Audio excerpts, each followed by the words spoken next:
Men umandi Şemale yüzyıllap adaşayın tolkunluğda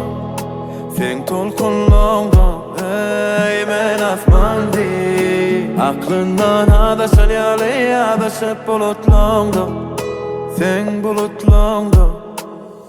Kanatım ol meni ekip yüreğimin rahat tapacak yerine Alavım ol yüreğimi yılat Dünyan soğuk yüzüne bana öğret eymeni Bu soğuk dünyanı ütgö dediysinler Ali'in oğul cani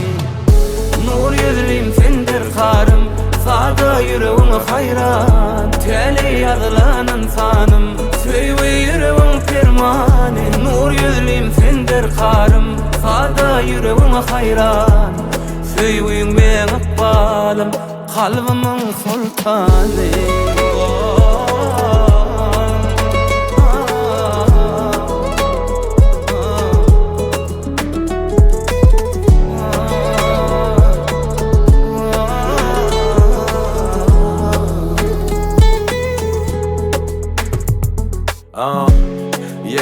iki yol olçi Karşımda dursun düşyarı yönetin Orayım seni görəcüm yarı Bu yolda bizim ikimiz yürüsük Her göz görüp bilen ok bak neme Sebebi her kime yettiryen zat del ol Alıcanı oğul canın yüreğine yazan biri var Özün gözülen saklavır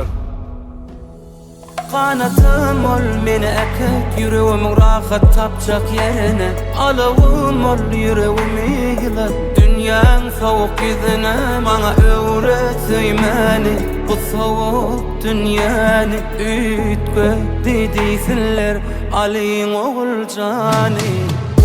Nur yüzlüm sendir karım Sada yüreğim hayran Teli yazılan insanım Söyle yüreğim firmani Nur yüzlüm sendir karım Sada yüreğim hayran